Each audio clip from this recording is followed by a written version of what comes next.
Bienvenido y bienvenida a un nuevo episodio de podcast Enseñar idiomas, y hoy vamos a hablar de un tema importante para todos los que enseñamos idiomas, las metodologías activas y cómo a veces pueden ser mal interpretadas cuando se aplican a la enseñanza de un idioma.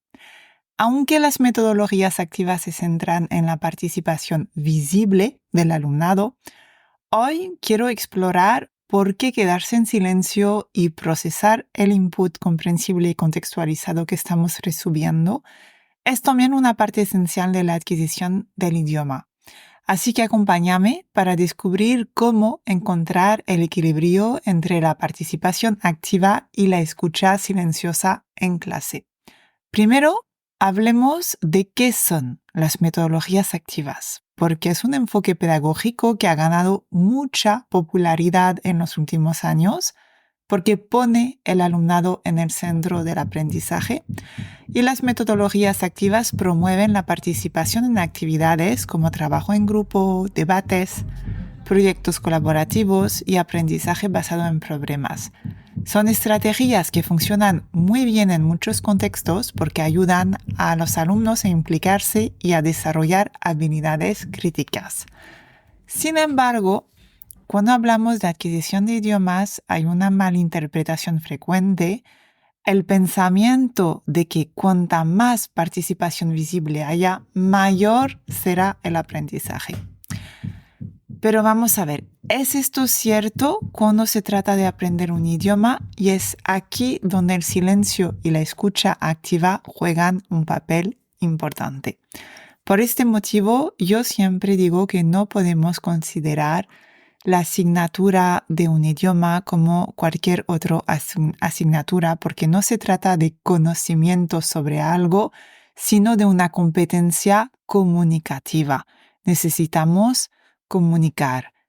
Por supuesto, eso puede ser una parte visible donde se produce, pero hay que respetar el proceso de adquisición de idiomas. En la enseñanza de idiomas, muchas veces creemos que si nuestros alumnos están hablando mucho o participando activamente, están aprendiendo más. Esto es lo que yo llamo una de las mitologías activas. La idea de que para aprender un idioma los alumnos deben estar constantemente haciendo algo visible como hablar o colaborar. Pero lo que nos dice la investigación es lo contrario. Y ya lo sabes, nuestro querido Krashen, que parece que estoy enamorada de él porque lo estoy citando todo el rato, pero es que son los fundamentos de la didáctica de los idiomas. Pues el alumnado no adquiere el idioma principalmente al hablarlo, sino al revés, cuando lo está escuchando y leyendo, si estamos con edades que pueden leer, y sobre todo procesarlo. El cerebro necesita tiempo para recibir esa exposición al idioma, ese lenguaje que los alumnos pueden entender, aunque sea un poco más avanzado que su nivel actual. Este input, esa exposición, es lo que alimenta la adquisición de idioma, y la consecuencia de haber recibido un volumen importante de exposición al idioma será la capacidad a comunicar, a producir por escrito o oralmente, no al revés. Así que un alumno que está en silencio y tratando de entender lo que escucha o lee no está siendo pasivo, sino que está procesando el idioma.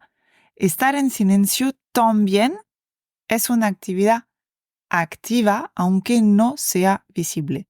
Estoy absolutamente convencida de que si me escuchas, si eres profe de idiomas, has hecho en algún momento una estancia en el extranjero y los primeros días, al final del día, estabas totalmente agotada, cansada, llegaba un momento que no podías más procesar el idioma y era como, stop, por favor, no puedo más, necesito descansar, porque cuando estás todo el rato en tu cabeza tratando de entender lo que se te dice, a nivel cognitivo, agota.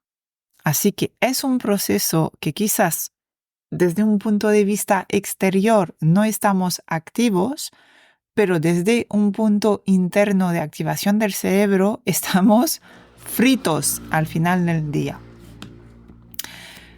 ¿Y por qué el silencio es crucial en la adquisición de idiomas? Pues especialmente en las primeras etapas del aprendizaje de un idioma, y aquí te envío a escuchar el episodio sobre las diferentes etapas de adquisición. Ese silencio es una parte esencial del proceso. Y de hecho, hay un periodo de silencio que se llama The Silent Period, que han destacado también los investigadores en la didáctica de los idiomas. Es importante. Por ejemplo, Bill Van Patten señala que forzar la producción temprana del idioma puede incluso inhibir el aprendizaje. Los alumnos necesitan tiempo para absorber el idioma, para procesarlo internamente, antes de sentirse listos para producirlo de manera efectiva. Y de hecho, muchos de nosotros cuando aprendemos un nuevo idioma pasamos por una fase de silencio donde estamos escuchando, observando y entendiendo. Quizás decimos sí o no y poca cosa más. A mí me pasó cuando estuve los primeros meses viviendo aquí en España, y durante ese tiempo el cerebro no es que no está ocurriendo absolutamente nada, sino que el cerebro está creando conexiones, construyendo patrones y asimilando las reglas gramaticales sin necesidad de que las mencionemos o memoricemos activamente. Ese tiempo es fundamental para que el idioma se quede en la memoria a largo plazo y para que podamos utilizarlo en el futuro. Lo que puede parecer inactividad, como el silencio, es en realidad una forma altamente activa de adquisición y es un tipo de actividad interna que debemos valorar en nuestras clases. Ahora bien, ¿cómo podemos usar las metodologías activas de manera efectiva en la enseñanza de idiomas sin caer en la trampa de pensar que más participación visible siempre es mejor? La clave está en encontrar el equilibrio entre las actividades visibles, entre comillas, no me ves, pero con mis manos estoy haciendo el gesto de las comillas, y momentos de procesamiento interno. Así que aquí tienes algunas ideas prácticas para encontrar ese equilibrio en tus clases. 1. Ya te la sabes. Te dejo 2 segundos. Venga. Pues si has escuchado muchos episodios de este podcast, sabrás que es proporcionar suficiente input comprensible antes de pedir la producción. Asegúrate de que tu alumnado ha tenido suficiente tiempo para escuchar y procesar antes de pedirle que hable o colabore activamente. Ofrecer input repetido en diferentes contextos también ayuda a que el cerebro lo procese de manera efectiva. 2. Guía las interacciones entre alumnos. Las actividades en grupo por pareja están bien, pero deben estar bien dirigidas, porque si no, hacen rápidamente la actividad y luego se ponen a hablar entre ellos de sus cositas. Así que asegúrate de que el input que reciben en estas interacciones es adecuado y que están recibiendo oportunidades para procesar el lenguaje de manera correcta. Puede ser un trabajo no de producir, sino un trabajo de que sí pueden utilizar el idioma vehicular para poder ver si han entendido. Número 3, valora los momentos de silencio. Y eso creo que es lo más complicado para nosotros como profes, de no preocuparse si hay momentos en los que el alumnado está en silencio y concentrado y que no ves todavía los resultados, porque son momentos importantes donde el aprendizaje profundo está ocurriendo. Y el cerebro necesita tiempo para organizar el input antes de poder producir lenguaje con éxito.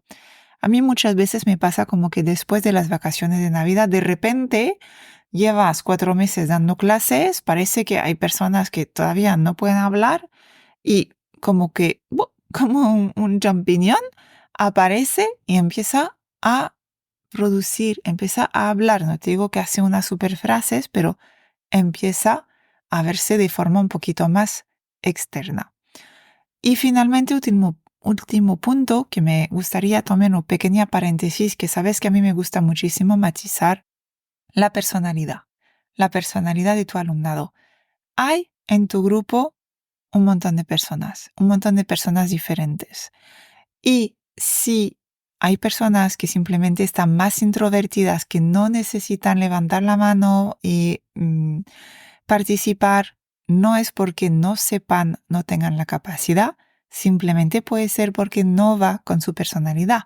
Y al contrario, ya sabemos, cuando preguntamos algunas cosas, siempre son las mismas personas que levantan la mano, porque también son esas personas que disfrutan hacer las cosas de esta forma. Entonces, no malinterpretes tampoco eh, momentos de silencio con que no son capaces. Puede ser que se está procesando a nivel interno o simplemente que no va con la personalidad de una persona de tu grupo.